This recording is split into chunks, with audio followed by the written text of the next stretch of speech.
Assalamualaikum warahmatullahi wabarakatuh. Podcast kali ini akan mengangkat masalah Jurnal Pembelajaran Nasionalisme. Perkenalkan, nama saya Nur Latifah, peserta Latsar CPNS 2020 Angkatan 14 Kelompok 2 NDH 17. Nasionalisme adalah suatu sikap politik dari masyarakat suatu bangsa yang mempunyai kesamaan kebudayaan dan wilayah serta kesamaan cita-cita dan tujuan. Dengan demikian, masyarakat suatu bangsa tersebut merasakan adanya kesetiaan yang mendalam terhadap bangsa itu sendiri. Pengertian lain, nasionalisme adalah cinta pada tanah air, ras, bahasa, atau sejarah budaya bersama. Nasionalisme bisa juga diartikan suatu keinginan akan kemerdekaan politik, keselamatan, dan prestise bangsa.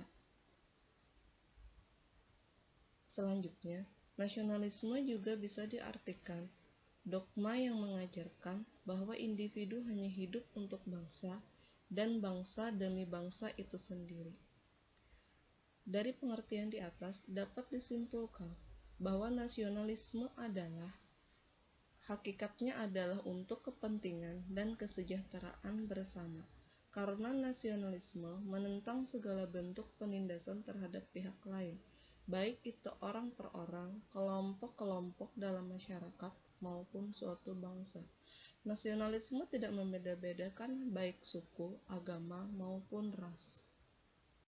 Hal-hal yang mendorong munculnya paham nasionalisme.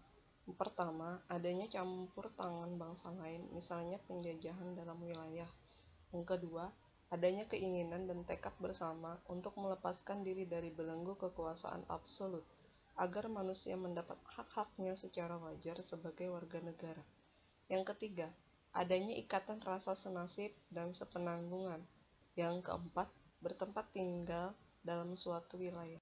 Sajian nasionalisme ini bertujuan untuk membangun kesadaran, pemahaman, kepedulian, dan komitmen ASN yang mampu mengaktualisasikan Pancasila sebagai nilai-nilai dasar nasionalisme dalam pelaksanaan tugas jabatannya masing-masing.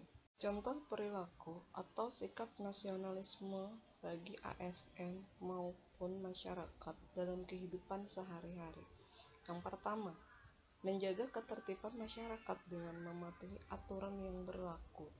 Misalnya, di jalan raya kita harus menaati peraturan yang berlaku, yaitu ketika naik sepeda motor harus memakai helm dan membawa SIM atau surat izin mengemudi. Yang kedua, mematuhi dan menaati hukum negara. Kita sebagai warga negara harus taat dan patuh terhadap hukum yang berlaku di negara kita. Misalnya, di negara kita memiliki berbagai macam agama, maka kita harus juga menghormati agama lain. Gambar yang ketiga, melestarikan budaya Indonesia. Contohnya, batik. Batik adalah produk asli Indonesia yang harus kita lestarikan, yang harus kita budayakan agar tidak punah. Kemudian yang terakhir, menggunakan produk dalam negeri.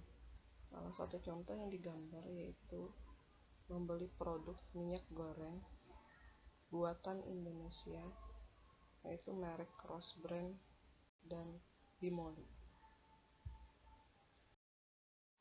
Sekian dan terima kasih.